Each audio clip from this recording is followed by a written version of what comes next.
It all started with a video game. Oh God, no! Oh, I'm running! I'm sprinting! I'm sprinting! During the 2020 pandemic lockdown, I invited my buddy T to join me in Phasmophobia. And it was the lockdown diversion I needed. But as we were easing out of the pandemic, I got a phone call from Phil asking me, how would you like to do this for real? And now, here we are. Just two dads Living their best life while investigating the afterlife.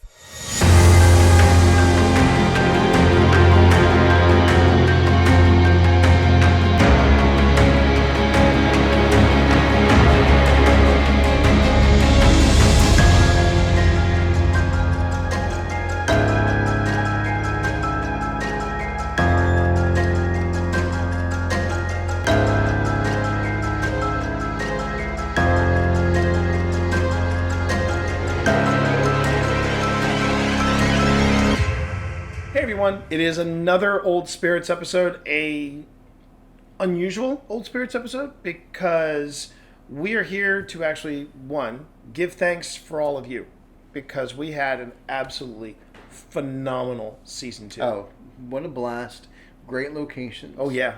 Fantastic Great locations. discussions. Mm-hmm. Great comments. Yeah, we've had a comments lot of interaction from everybody here, and it's been an absolute joy.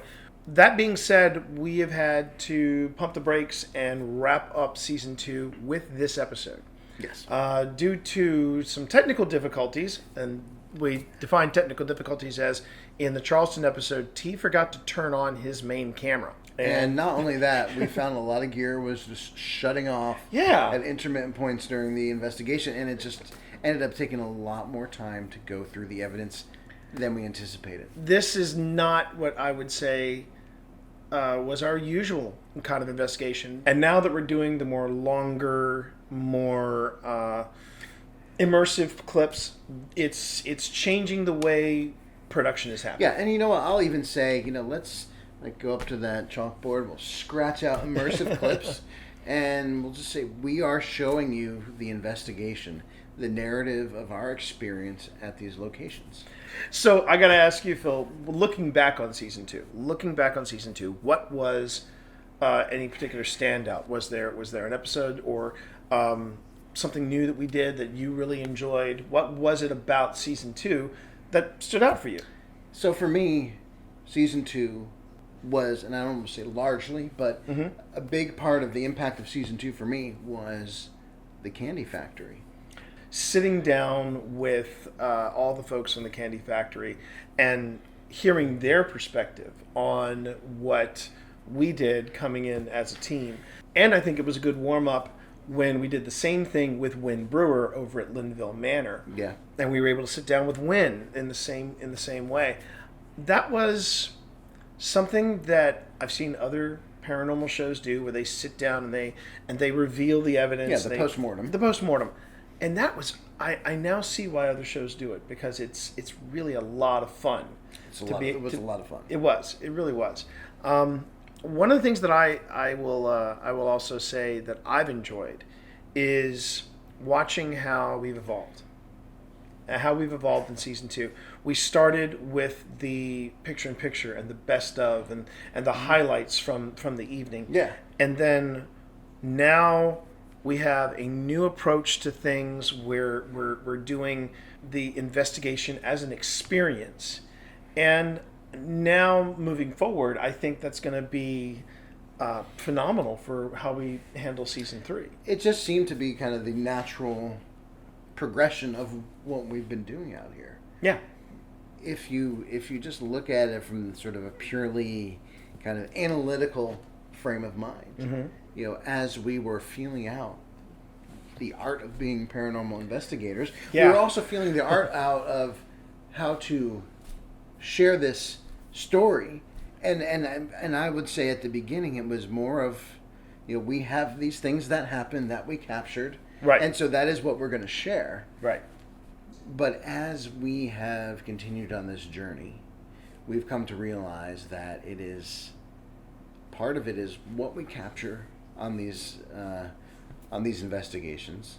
And that's a big part, obviously, because we're nerds and we love our data. Exactly. And we love our evidence. And we love our toys. We love our gadgets. But, all that being said, the journey of any particular investigation and then the overarching journey of us as paranormal investigators is fascinating.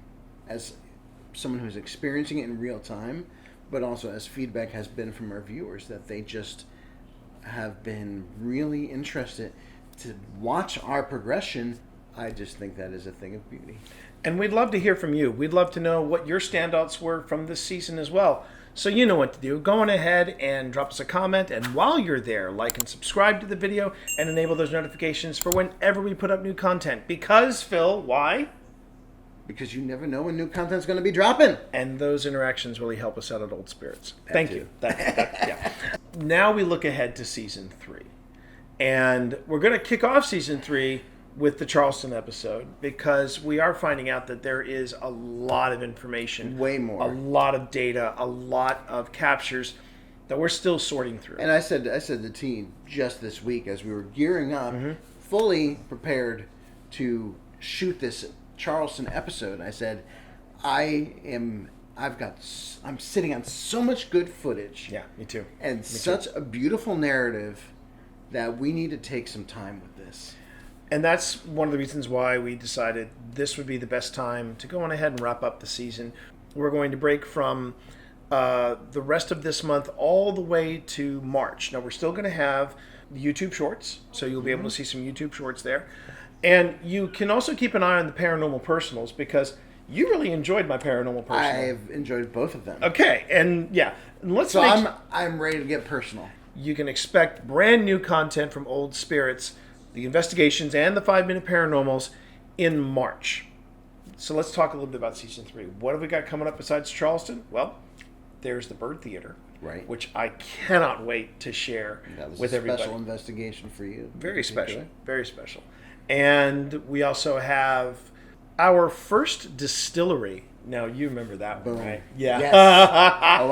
I do. Again, it's something I cannot wait to share. The scent of that barrel room still lingers so nicely. Really does. Really does. We got to find some other distilleries to go to. Absolutely. Absolutely. Now, what about you, Phil? What are you looking forward to in man, Season one of the 3? standouts for me in Season 3 was an unexpected, out-of-the-blue investigation at an undisclosed location in Southern Virginia. I know the one. I think it's safe enough to say that it was a school. It was our first school ever.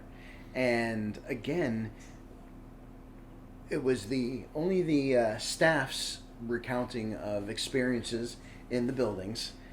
No one had been there to investigate, so we were the first team to go in there and investigate. It was a totally blind investigation, and it was quite the experience, and I'm excited to share that story. We do have quite a bit planned for Season 3, but I will tease you with the grand finale that we already have decided this is going to be the way we wrap up Season 3, which was a collaboration with West Virginia Paranormal. With our buddies over at WVPI. And it was the old hospital at College Hill. Yes, it most certainly was. I will say, though, just as a quick spoiler alert, yes, something did attach itself to me at the old hospital. And it did. It did. Phil also saw it, and he warned me about it. But I did. He did. He did warn me about it, but I went on ahead and invited this entity to come in. We named the entity EVP, which we found out later was possessed by 5 delightful kittens. And that has been literally a life changer around here. And Phil, you got to admit that was just icing on the cake. I mean, it just was such a trip. And she was delightful. Evie was such a pro. 7 hours in the car, and she did not complain. She made me meow twice. Maybe twice. And I was just saying, "Hey, I'm here." Which blew my mind. Yeah. And so I knew that it was the right thing to do. Yeah. But I also want to say too, and I'm sure we'll talk a little bit about it on the episode for College Hill, the house that we stayed in. What would you say? Would you say haunted? Dean? I would say. Would you it say was- you haunted? No. For the house that we were in, I would say. Yeah, OSHA, because man, that thing was missing a handrail, Yeah. and it was a risk every time we came down those effing stairs. But if I'm not mistaken, Mm-hmm. didn't you hear some voices your first night there?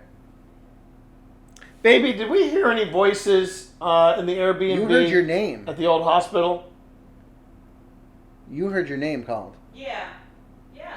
Yeah, you heard your name called. You did. Yes, downstairs. Yes. Data board reinstalled.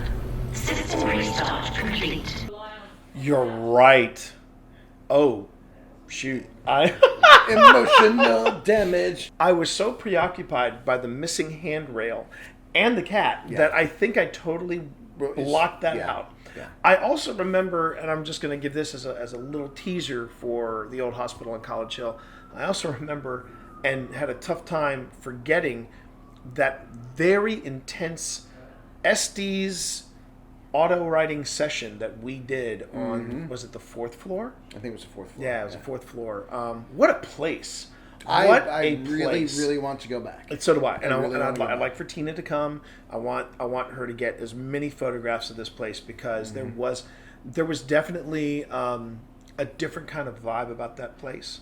But this was the first like honest to God hospital. Well, the thing was, it didn't shut down all that long ago. That's so right. A lot of the So trappings of the exam rooms we walk into today, with the posters and all that stuff, it was very present. It was a bit like Crescent, if you think about it. That they shut down roughly around the same time. Yeah, 2013. So around that time. So Yeah, and so that's there's always that. fascinating because it's kind of bridging, our present to the not so distant past. But then with properties like this that go back, then it's taking you all the way back. So it's that alone, I think, makes for just mentally an interesting exercise. So as you can see, we have a lot planned for season 3. Yes.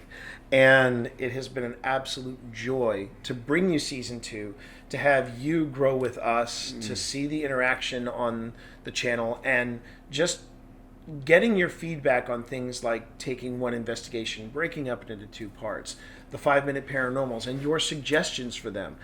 It all comes together. It all comes together. And in this time of Thanksgiving, we just want to be able to say thank you for being a part of this. We also want to thank you for supporting us over at Ghost Stop, where we are proud affiliates. Phil, what can you tell them about our relationship with Ghost Stop and what we do with them? Well, let's break it down. And that's actually pretty simple. You see the Ghost Stop gear that we use during our investigations. You see it. You decide, hey, I want to experience that gear for myself. I got to go shopping. I gotta go shopping. I got to go shopping. I gotta go shopping. And then you say, well, where do I go? Visit the affiliate link in the description. Please do. When you purchase gear through that link, it helps support this channel and helps us continue just to get these stories out there.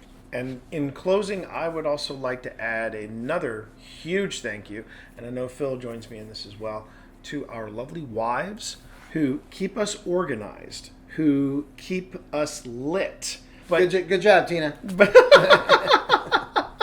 And without our wives keeping us organized, keeping the dates together, keeping the history facts together, thank you, Pip, and just making sure that we have the atmosphere that is right for old spirits. But then also being these integral members on investigations, not only adding to the investigation portion of it, but also adding to just the vibe of these investigations. And you know what happens when I double down?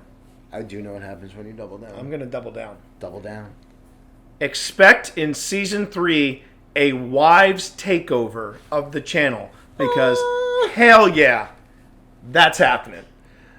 And on that note, I think it's time to wrap up. So on behalf of everyone here at Old Spirits Investigations, take care, stay safe, And we'll see you in the field.